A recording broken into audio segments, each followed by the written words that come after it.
আসসালামু আলাইকুম বন্ধুরা, আশা করি আপনারা সবাই ভালো আছেন। আজকে আরও একটা নতুন ব্লগ নিয়ে আমরা আপনাদের মাঝে চলে আসলাম। আজকে ব্লগটা হচ্ছে বড়পুকুরিয়া কয়লা খনি।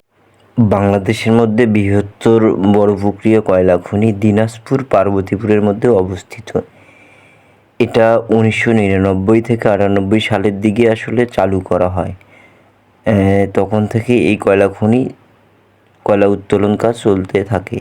আপনারা দেখতে পাচ্ছেন সামনে, এটা হচ্ছে দক্ষিণ গেট বলা হয় এটাকে, বড়পুকুরিয়া দক্ষিণ গেট। এই গেটটাতে সাধারণত বিভিন্ন ধরনের এই খনির মিটিংয়ের কার্যক্রম চালু হয়। আরও একটু সামনে অর্থাৎ ওই পাশে গেলে আপনারা দেখতে পাবেন যে অনেক বড় কয়লা উত্তোলন করে রাখছে।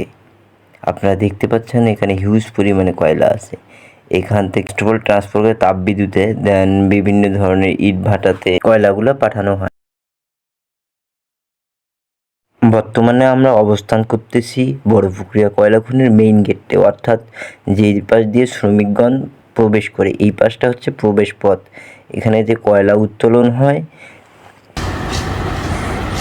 এখন আমরা আপনাকে একটা আকর্ষণীয় জিনিস দেখাবো। এই যে আপনারা বক্সটা দেখতে পাচ্ছেন, এটা মূলত কয়লা খনি থেকে তাপবিদ্যুতে কয়লা ট্রান্সফার করা হয়। মূলত এখান থেকে 150 মেগাওয়াটেরও বেশি কারেন্ট উৎপন্ন হয়। এই তাপবিদ্যুৎ থেকে সমগ্র বাংলাদেশে কারেন্টটা সাপ্লাই করা হয়। বাংলাদেশের মধ্যে সর্ববৃহত্তর তাপবিদ্যুৎ কেন্দ্র হচ্ছে এই বড়পুকুরিয়া কয়লা খনির পাশেই। বড়পুকুরিয়া কয়লা খনির যে পরিমাণে কয়লা উত্তোলন করা হয় আপনারা দেখতে পাচ্ছেন আমাদের সামনেই। তাপবিদ্যুতের বিভিন্ন দেখা যাচ্ছে। মূলত কয়লাগুলা এই পাশে ট্রান্সপোর্ট করে নিয়ে আসার পরে তাপবিদ্যুতের মাধ্যমে কয়লা উৎপাদন করা হয় এবং সারা বাংলাদেশে কারেন্টটি এখান থেকে সাপ্লাই করা হয়। মূলত কারেন্ট উৎপন্ন হয় পানি থেকে, পানি দিয়ে কয়লার মাধ্যমে পানিতে তাপমাত্রা দিয়েই কারেন্টটা উৎপন্ন করা হয়।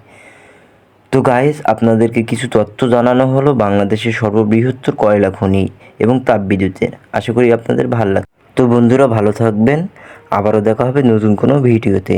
ভিডিওটি ভালো লাগলে অবশ্যই শেয়ার করতে ভুলবেন না।